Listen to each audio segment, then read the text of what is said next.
前世，婆婆在月子里折磨我，害我出车祸死了后，拿着巨额赔偿，立马找了下家。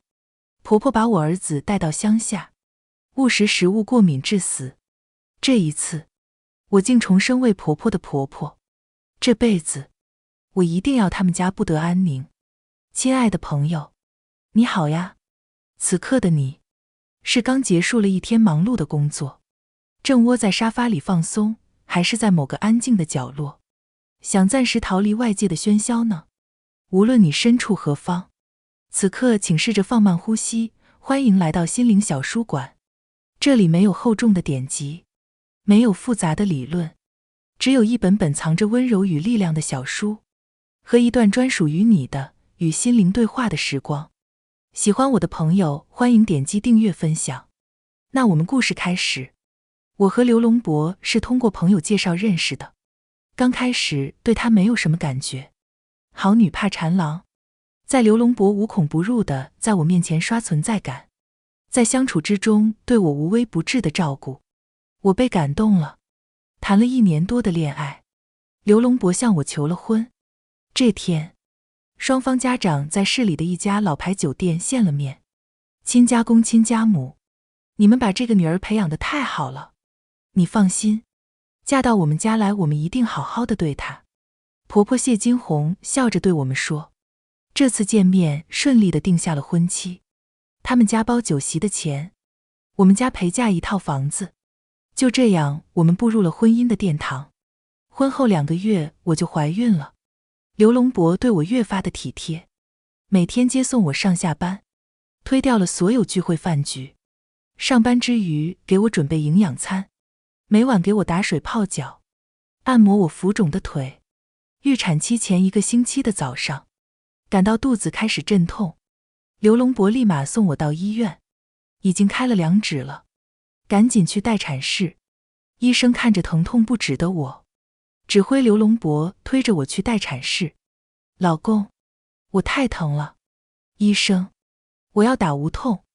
我捏着刘龙博的手，大叫道。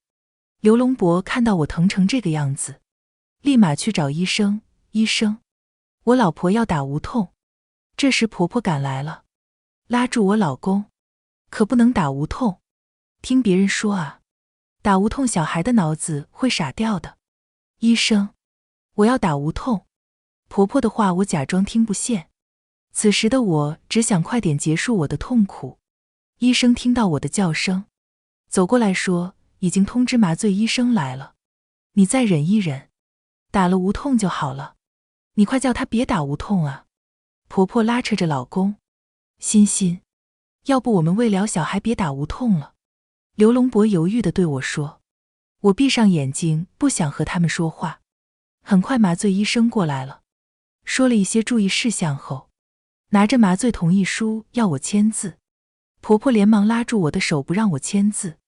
欣欣，不要签，为了宝宝不要签。我用力地挣脱开她的手。婆婆有些生气地大喊，不准打，谁都不能害我的孙子。我赶紧拿了单子再签字。医生接过单子，婆婆立马抢过单子。我说不准打就不准打。我实在疼得受不了，大声地吼道，刘龙博，你说个话。欣欣，你忍一忍。医生，我签字了，快给我打无痛。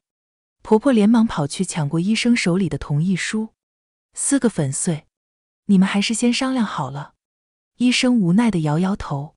医生，我自己做决定，我要打无痛，麻烦你再拿同意书给我签。谢谢你。行吧。医生转身去拿单子。不准拿，不准拿。我不同意。婆婆追着医生跑了出去。刘龙博则留下来劝我不要打无痛。刘龙博，如果我今天打不了无痛，孩子生下来我们就去离婚。听到我说的刘龙博吓到了。我强忍着疼痛走进了医生办公室。婆婆在和医生闹。医生，我来签无痛同意书。我说不准签就不准签，你要是敢签，我要我儿子和你离婚。我也正有此意。我拿过单子飞快地签了。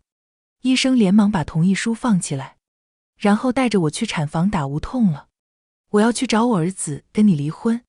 听到产房外的婆婆大声地吼叫道。走出产房，我的爸妈等在门口，他们已经知道了事情大概的来龙去脉。他们扶着我一起走到了病房，远远的就听到婆婆在大声地说道：这就是你的好老婆。婆婆和老公的话都还不敢听了。你给我赶紧离婚。我和爸妈相视了一眼，走了进去，看到我爸妈也在，刘龙博脸色变了变，赶紧迎上来。欣欣，你回来了。见我们进来，婆婆立马住了嘴。我冷着脸不想理他们。刘龙博陪着笑脸忙前忙后。刘龙博给我爸妈倒水。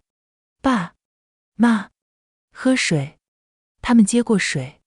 爸爸对着刘龙博说：龙博啊，你是个好孩子，奋斗到这一步不容易。刘龙博不敢说话，他心里很明白，他有这样的成就完全就是因为我爸的帮助。现在正值你能提一提级别的关键时期，如果出些影响不好的事情可就不好了。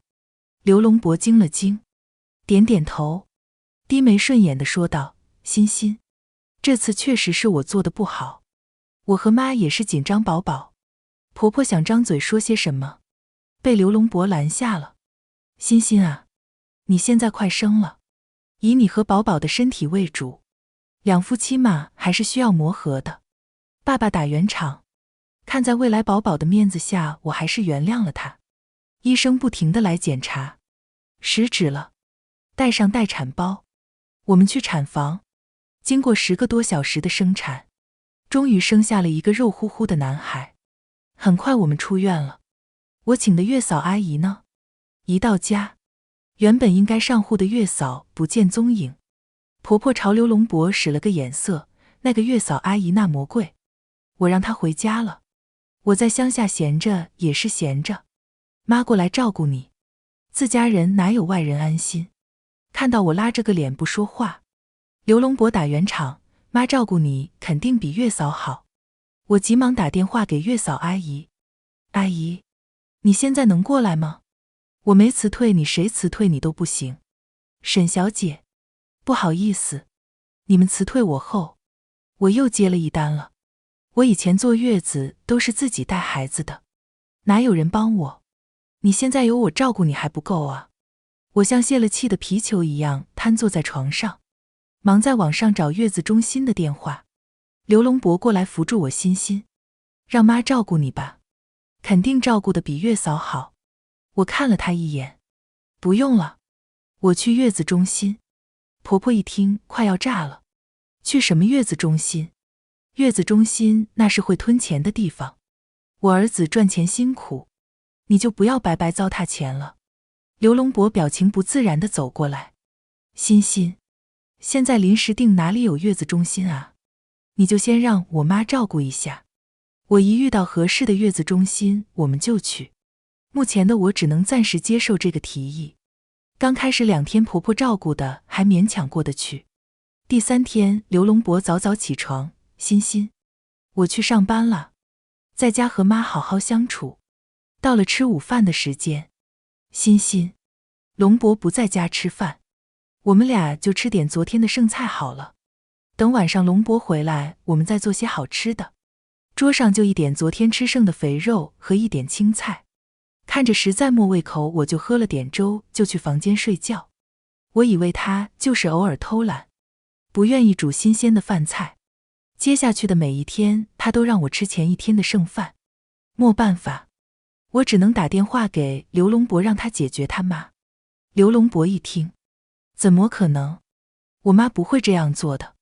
我每天都交代他要好好的给你做好吃的，不管你相不相信，你赶紧把他送走。我要月嫂或者去月子中心。你如果这星期还找不到，我就叫我爸去找了。好，你放心，我妈一定会给你做好吃的。这些女人家的事情就不要劳烦你爸了。打完电话，我迷迷糊糊睡住了。乐乐突然大哭，我赶紧跑过去，小家伙吐奶了，吐的衣服全都湿了。乐乐第一次吐奶，我有些不知所措，赶紧抱着乐乐去厕所打热水。路过书房，看到婆婆躺在床上，不知道她是装睡还是真睡住了。等我帮乐乐换完衣服，婆婆打开房门，哎呀，我的宝贝乖孙怎么吐奶了？肯定是妈妈没有照顾好。婆婆白了我一眼，从我手里接过乐乐，乐乐我来抱，你去把她的衣服洗了吧。我假装没听到她的话，乐乐的衣服手洗比较好，我就把洗衣机送给姑姑了。我买的东西你凭什么送人？你的东西就是我儿子的东西，我是他妈，我凭什么不能送？被他气得胸口疼。你愿意送几个都行，你送几个我就叫你儿子买几个。你个败家娘们！婆婆龇牙咧嘴地指着我，我懒得理她。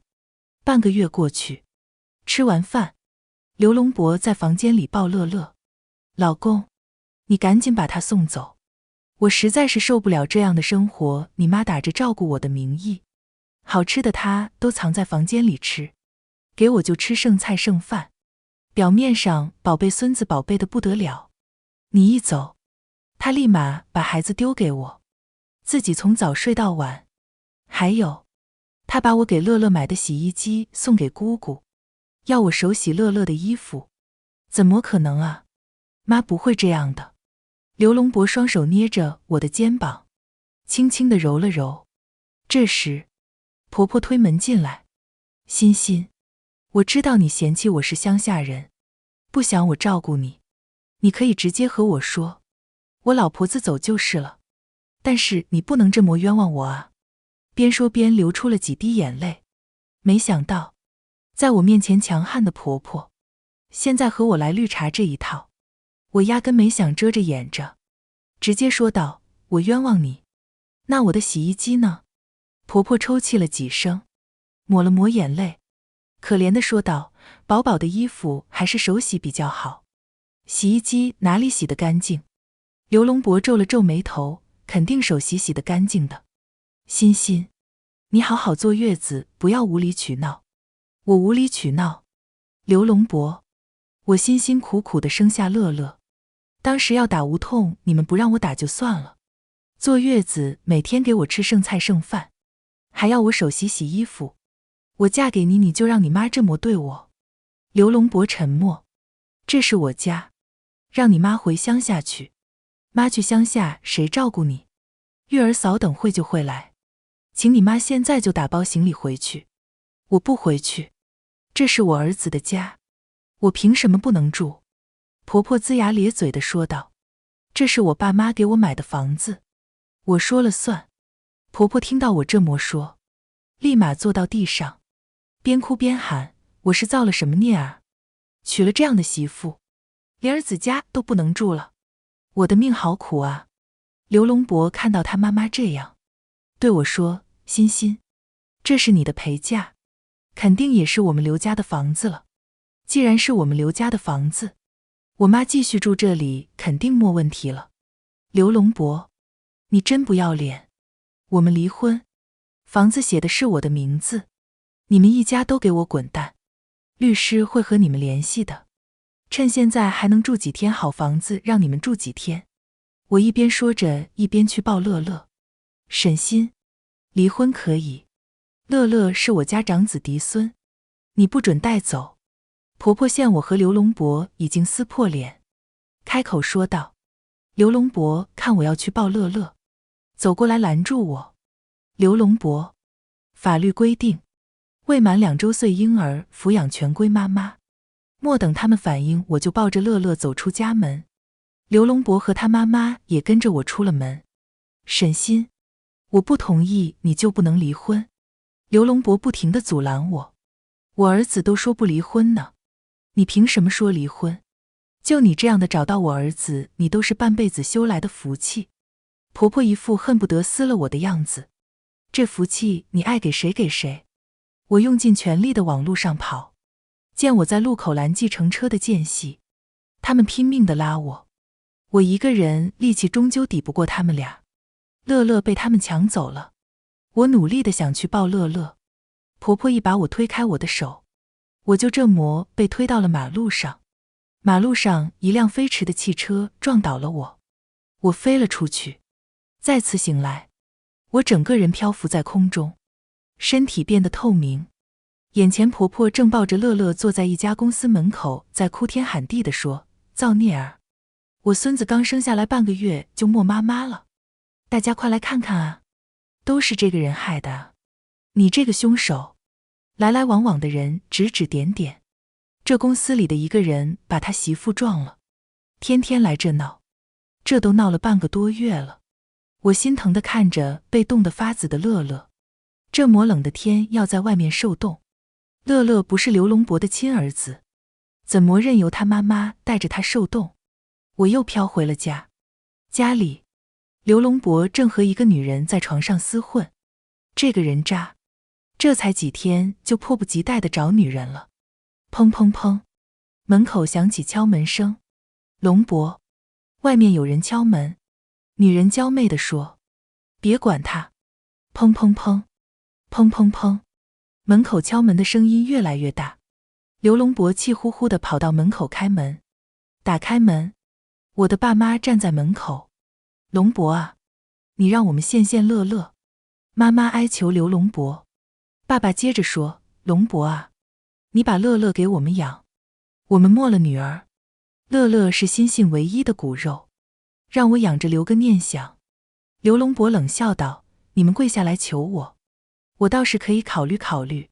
爸爸妈妈毫不犹豫地跪下。龙伯，你可怜可怜我们吧。刘龙伯冷冷地看着他们，只要你把乐乐给我们养，这套房子都送给你。呵呵，老头，这套房子不用你送给我，也是我的。你们没女儿送终，留着那些资产不都是我儿子的？我儿子的不也就是我的？你，爸爸被气得捂着胸口。龙伯，你怎么还不进来啊？女人懒洋洋地走过来，甜媚地说道。你，欣欣这才走了几天，你就迫不及待找女人了。妈妈气愤地说。龙伯，别理他们了，咱们进去吧。刘龙伯砰的一声把门关起来了，看着憔悴的爸妈，好想去抱抱他们，可惜现在变成了鬼魂，什么都做不了。婆婆开心地和刘龙伯说，这司机就是经不起闹，200W 就这么到账了。琪琪他们家想要多少彩礼，咱们给，过几天就把你们的事办了。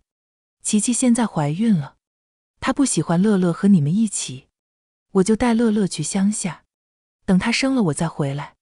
就是这套房子他们家来闹咋办？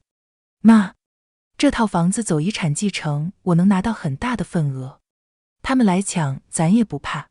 你安心的带乐乐，等琪琪娶到手了，让他爸爸给我提一提级别，你儿子当大官了，你再回来享清福。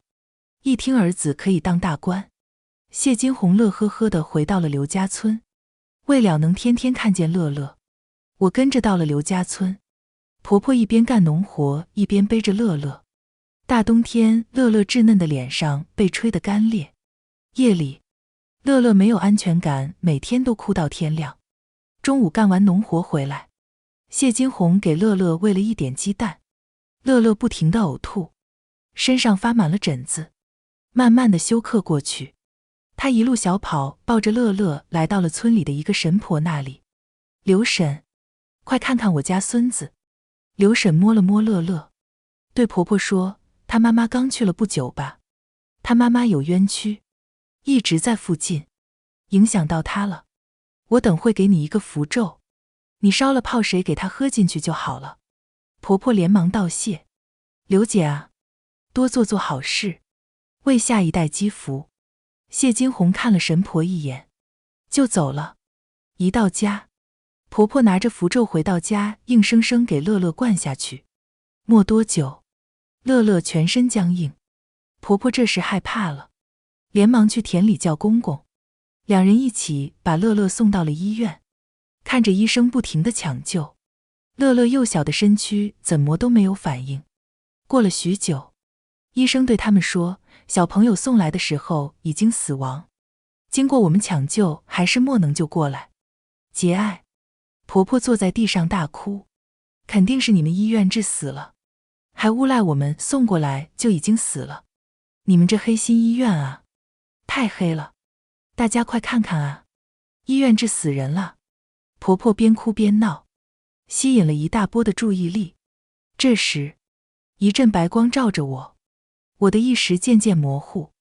再次醒来，我躺在一张床上。娘，你终于醒了。仔细地看说话的这个人和刘龙伯有5分相像，和刘龙伯爸爸有8分相像，只是稍微年轻一些。你是谁？我抽出他握在手里的手，说道：娘，你怎么了？你都不记得我了吗？我是你儿子刘翔啊。刘翔，这是我公公的名字啊。他叫我妈。难道我变成公公的妈，婆婆的婆婆？我变成了老公的奶奶。我噌的一下从床上站起来，环顾四周，屋子里8、90年代的装修。妈，你怎么了？别吓我啊！刘翔跟在我的身后。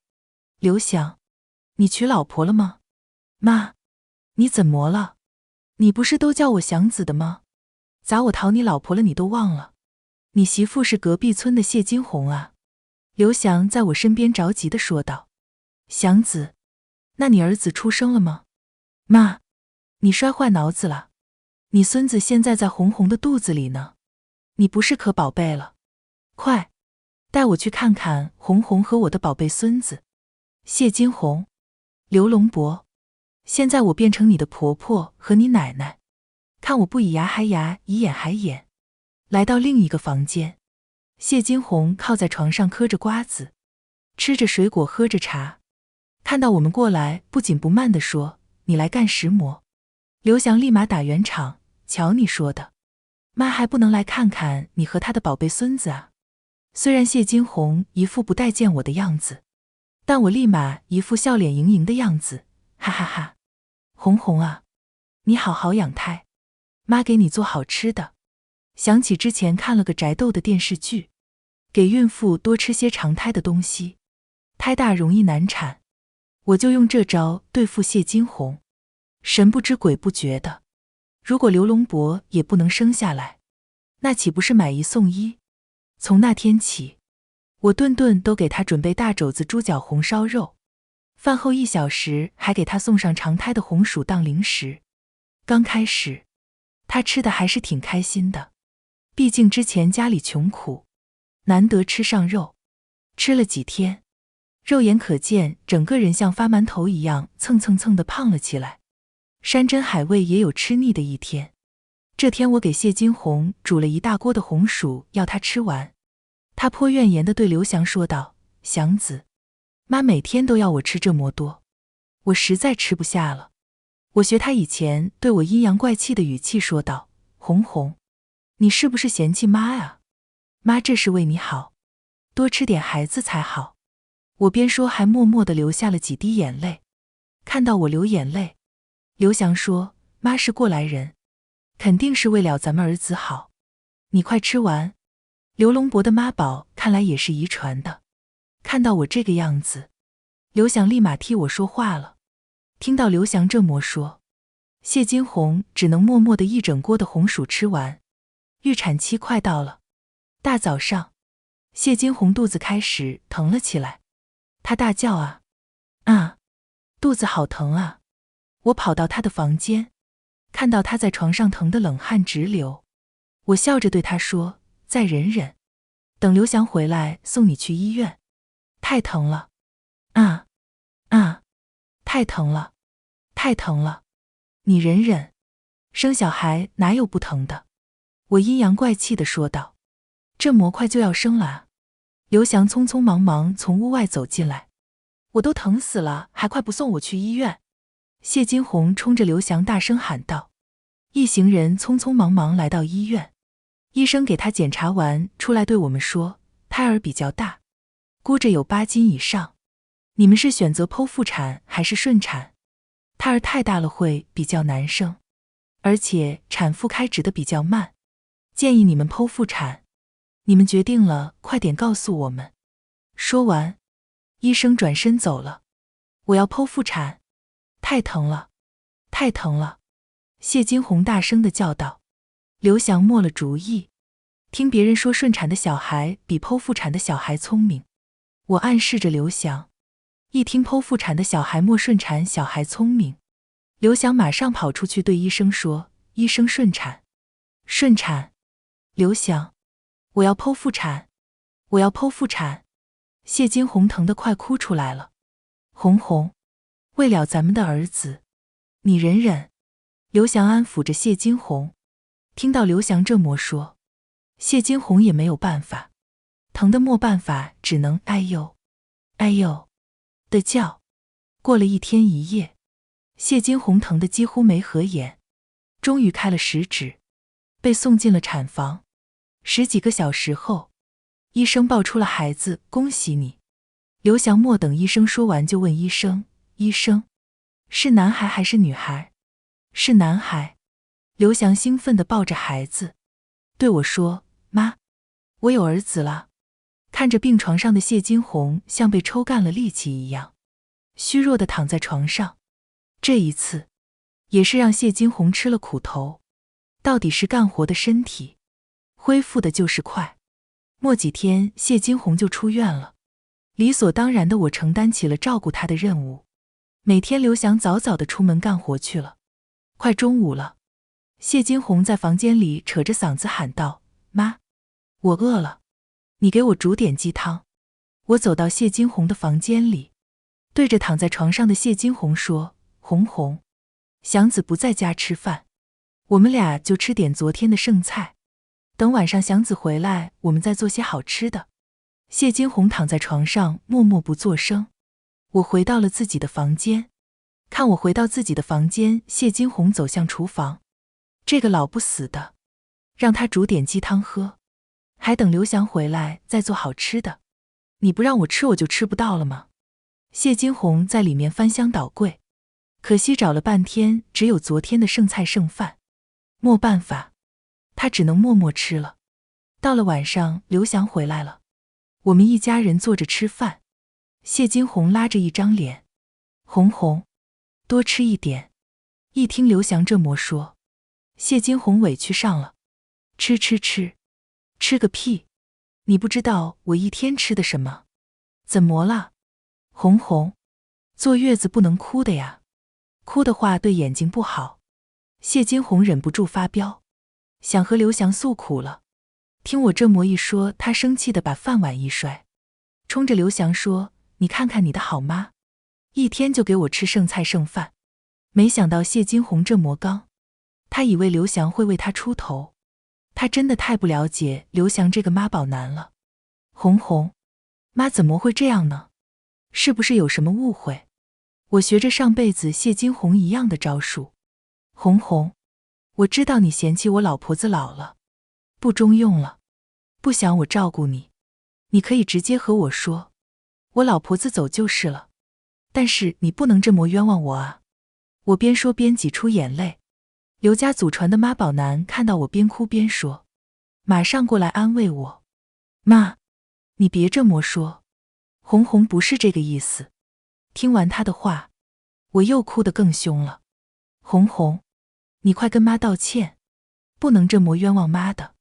刘翔，你个王八蛋，你竟然不相信我说的话！老娘辛辛苦苦的为你生儿子，鬼门关都走了一遭了。谢金红边说边扑过来打刘翔，刘翔就任凭他打。谢金红，你打我没事，你就是不要冤枉妈就行。这个刘翔真是爱妈的好宝宝，都被打成这样了还护着妈。谢金红打得刘翔连连求饶，别打了，别打了。谢金红一直打到消了气为止，坐在那不住的哭泣。刘翔又去哄谢金红，红红，现在以你做好月子为主，别生气，别哭了。见谢金红态度有所软化，刘翔又继续说，咱们都是一家人，和和气气的生活才是最重要的。见刘翔的态度良好，谢金红也不吵不闹了，接下去几天我还是每天给他吃前一天的剩菜剩饭。谢金红也不吱声，也不反抗。几天下来，小刘龙伯的衣服积攒了很多墨洗，本来家里就穷，衣服也没几件的。小刘龙伯快没衣服穿了。从那天起，没和我说话过的谢金红开口了：“你孙子没衣服穿了，你去帮他衣服洗一下。”求我办事还嘴巴这么硬。我装作没听到的样子回了自己房间。我不愿意洗衣服，谢金红也没办法。谢金红只好把小刘龙伯绑在背上去洗衣服。天气寒冷，刺骨的水冻得他的手发麻。洗完这堆衣服，足足洗了1个小时。晚上刘翔回来，谢金红学聪明了，没有闹，没有告状，默默地吃饭不说话。红红，你怎么不说话？谢金红没有搭理他。今天谢金红战斗力不足，我主动挑起战火。红红啊，是不是妈做的饭菜不合你胃口啊？谢金红依旧不说话。刘翔见谢金红不理我，开口道：“妈，你做的饭菜最好吃了，红红就爱你做的饭菜。”谢金红还是不说话。妈宝男刘翔继续输出：“妈，这些天你照顾红红辛苦了。”听到刘翔这么说，谢金红终于忍不住了：“你妈辛苦，你妈每天就是吃吃睡睡，煮这餐晚饭给他宝贝儿子吃做过什么？他辛苦个屁！”刘翔愣了一下，立马开口道：“红红，你怎么这么说呢？妈每天都照顾你和小龙伯。”听到谢金红挑起火苗，心里开心极了。终于到我发挥的时候了。还没说话，我先开始啜泣：“红红啊，我做了什么让你误会这么大啊？我知道，妈照顾你照顾的不合你心意。从你怀孕到现在，没有功劳也有苦劳吧？”刘翔准备开口帮我说话，我抢先他一步，继续开口说：“祥子，你不要说红红。红红刚生完小孩，加上带小孩辛苦，情绪容易波动，等过些日子就好了。”谢金红听我这么说，气的脸都红了：“不要你假惺惺，你巴不得要我死呢。”说完，他转身回到了自己的房间。房间里传来此起彼伏的哭泣声，毕竟是自己的老婆。刘翔不忍心他继续的哭，对我说：“妈，我去安慰安慰红红。”连续几天，刘翔都没有出去干活，在家主动担起来照顾谢金红和小刘龙伯的任务。家里前后后的家务和每天的饭菜也都是他做。这天早上，坐在饭桌前，刘翔用手肘戳戳他，他开口对我说：“妈，这是我为你做的鸡蛋羹，你尝尝，事出反常必有妖。谢金红肚子里肯定憋着什么坏水。红红，谢谢你，这几天妈吃坏肚子了。村里的医生让我不要吃鸡蛋这些难消化的东西。妈，你不想吃我做的东西找的借口吧？红红，妈的身体真的不舒服，你做的东西这么好吃，让祥子吃了吧。妈身体不舒服就便宜我了吧。”刘翔边说边伸手去拿鸡蛋羹。谢金红用力地拍掉刘翔伸过来的手：“吃吃吃，吃什么吃？懒得和他纠缠。”我放下碗筷就走了。刘翔以为我生气了，对着我们俩大声地说：“妈，你身体不舒服，早点去休息。碗筷我来收拾。”我在床上嗑了一会儿瓜子，突然听到外面刘翔的在大声地喊道：“龙伯，龙伯！”我立马跑到外面。怎么了？谢金红对着刘翔大声地吼道：“你给龙伯吃什么了？”我就是给他吃了鸡蛋羹，我看你们都不吃。鸡蛋是好东西，我不舍得吃，给龙伯吃了几口。谢金红脸色变得铁青：“我去喊刘医生来。”刘翔说完就赶紧往外跑去。刘医生是村里的医生，离我们家只有500米。很快，刘翔和刘医生一起赶来了。“你这个应该是吃了不该吃的东西，赶紧送医院去吧。”刘医生看完摇摇头的。刘翔赶紧拉来了3轮车，我和谢金红坐在3轮车后面。寒风刺骨，谢金红紧紧地抱着小刘龙伯，嘴里一直在轻轻地念叨：你不要有事，你不要有事。来到医院，医生抱小刘龙伯去抢救，刘翔和谢金红瘫坐在地上。约莫1小时左右，医生从抢救室走出来，病人在10点49分宣告抢救无效死亡。刘翔瘫坐在椅子上，谢金红跪在地上拉着医生的衣服，边哭边说：医生，求求你救救我儿子，求求你救救我儿子。医生拉开谢金红拉住他衣服的手，家属节哀顺变。医生说完准备离开，我连忙拉住他，医生，死因是什么？病人有中毒的迹象，加上鸡蛋过敏，导致休克死亡。中毒？好好的鸡蛋羹怎么会中毒？谢金红喃喃自语，不会的，不会的，我只是加了点泻药。刘翔跑到谢金红面前，死死地掐住他的肩膀，鸡蛋羹里怎么会有泻药？谢金红边哭边笑，突然用手指着我，你怎么没死？死的魏石魔是我的龙伯，该死的是你。刘翔捏着谢金红的肩膀越来越用力，咬牙切齿地说，谢金红，你这个狠毒的女人。说完准备抬手打谢金红耳光，你打，你打，你打死我，你就又死儿子又死老婆了，你和你妈过一辈子吧。刘翔的手悬在半空，爪儿啪啪啪打了自己3个耳光，真是作孽啊。这时护士拉着小刘龙伯的遗体从抢救室走出来，谢金红看到小刘龙伯的遗体，突然发疯似的抱着小刘龙伯朝医院外跑去，刘翔赶紧追去，我跟在他们的后面。谢金红死死地搂着小刘龙伯一直跑啊跑，砰，看着谢金红倒在血泊里，红红！刘翔大叫。司机从车上下来，我不是故意的，是他自己跑过来的。围观的人越来越多。喂，120吗？这里是某某街，有人出车祸了。喂，110吗？这里是某某街，出车祸死人了，救护车很快就到了。坐在救护车里，刘翔哭得泣不成声，依旧是那位医生。节哀，病人已于12点49分宣告抢救无效死亡。医生投来了怜悯的目光，短短几个小时，死了2个家人，真是可怜啊。突然一道白光照着我，慢慢的我失去了意识。再次醒来，我坐在家里的餐桌上。欣欣，你怎么了？妈。看到想念的妈妈出现在眼前，我激动地抱住了她。傻孩子，突然抱着我干嘛呀？妈，我想你。傻欣欣，我们不是天天见面吗？妈妈宠溺地摸摸我的头。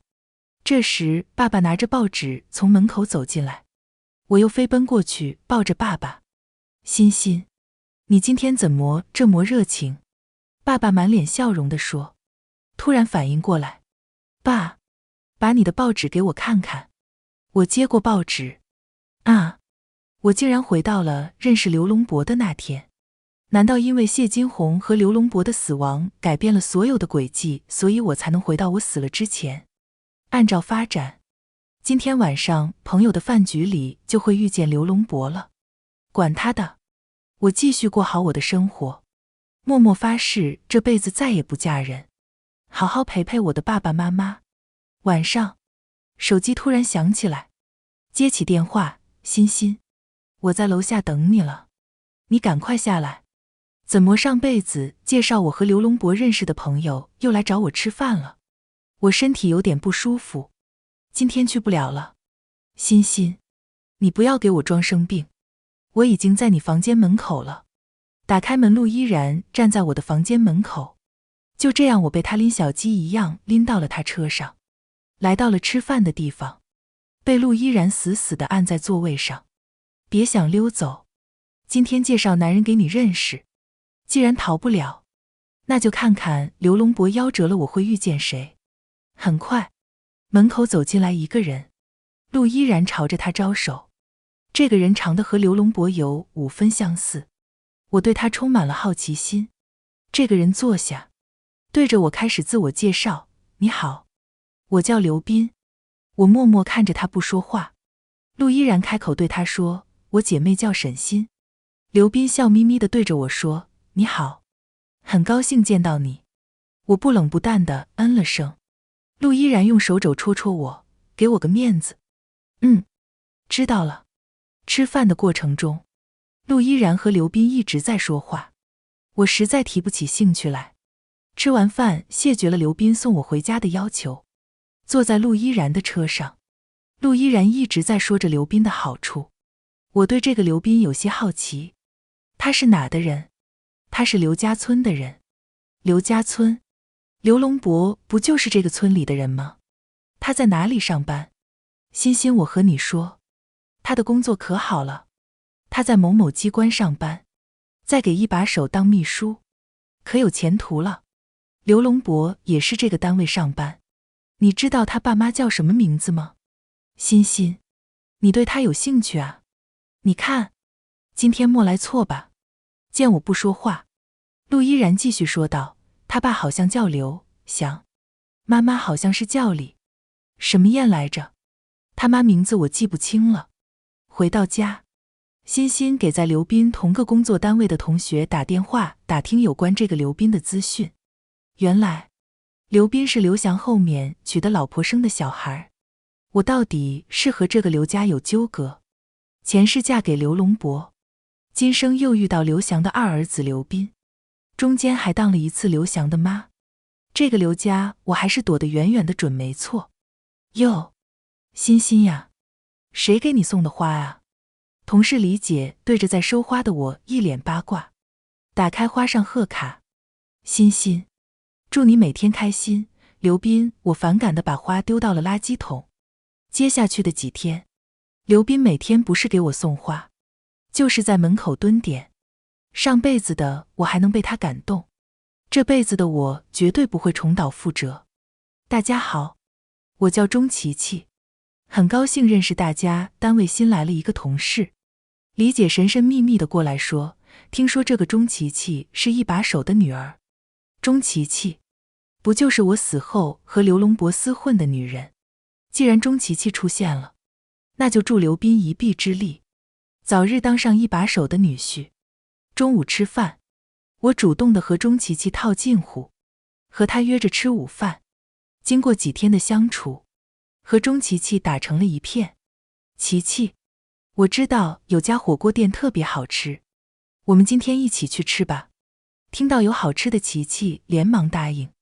今晚7点，某某火锅店现。看到我发过去的短信，刘斌立马回复，欣欣，晚上现。和钟琪琪到火锅店的时候，刘斌早已经等在那里。坐下后，开始给他们互相介绍。这是刘斌，是机关的秘书长哦。这是钟琪琪，我们局长的女儿哦，很漂亮吧？一听钟琪琪是局长的女儿，刘斌的眼睛都发亮了。我知道，局长女儿这个身份，刘斌会很心动的。一顿饭下来，对钟琪琪殷勤的要命，又是倒水，又是递纸，又是夹菜，恨不得要把自己粘在她身上。吃完饭，刘斌主动说，琪琪，你家住哪边？我家住某某路，顺路，我送你回家。这刘斌真够进取的。接下来的几天，刘斌又是送花，又是送1日3餐，每天上下班接送，24小时随时待命。钟琪琪很快就沦陷了。欣欣，你听说了吗？钟琪琪要结婚了。李姐神神秘秘地对我说，我一点都不意外。1个星期后，欣欣，这是给你的喜糖，谢谢你介绍我和刘斌认识。哈哈哈，应该的，应该的，恭喜你了。我笑着接过了钟琪琪给我的喜糖。钟琪琪走后，李姐探过头来，欣欣，是你介绍的呀？那你知道钟琪琪不是我们局长的亲女儿啊？我满脸疑惑。李姐接着说道，她是我们局长的干女儿，你懂得的那种。听说咱们局长夫人家可硬了，知道了以后已经解决了她，所以她才找到这个老公接盘的。看来刘斌肯定不知道这个消息了，他肯定还以为钟琪琪是咱们的局长千金，做他的高官梦。钟琪琪已经3天没来上班了，本该他干的活现在都落到了我的头上。我哀怨地干着活，把整理好的资料送到局长办公室。刚到局长办公室门口，听到里面传来刘斌的声音：我这里有些照片，想请证据看一下。你，局长的语气有些气愤。你想要什么？我想要的局长应该很清楚。我知道了，你放心。感谢证据，那我先告辞了。怕刘斌出来看到我赶紧逃走。刘斌在拿什么威胁局长？一来到办公室，感觉氛围有点奇怪。李姐，发生什么事了？哎呦，我的傻姑娘，出了这么大的事你不知道吗？钟琪琪和局长的事情被人发到网上了，照片和视频拍得可清晰了。说着，李姐递过来手机，里面有钟琪琪和局长的各种私密照片。难道上次刘斌威胁局长的就是这些照片？钟琪琪看来不会回来上班了，她的工作全交到了我的手上。一风档积压的许久，机关那边催得紧，我理好了就赶紧开车到机关去。到了机关，交好档，看到一群穿着工作服的人从外面走进来。请问刘斌在哪里？他在305办公室。关于刘斌，我决定跟着去看下。一群人走到305办公室，看到这阵仗，大家都围在门口看。刘斌，这是我们的证件。钟琪琪实名举报你收受贿赂，麻烦跟我们协助调查。原来是一出狗咬狗啊！从此，刘斌从我的生活中消失了一样。今天的心灵小书馆到这里就要和大家说再见了。记得把这份温暖也分享给身边需要的人。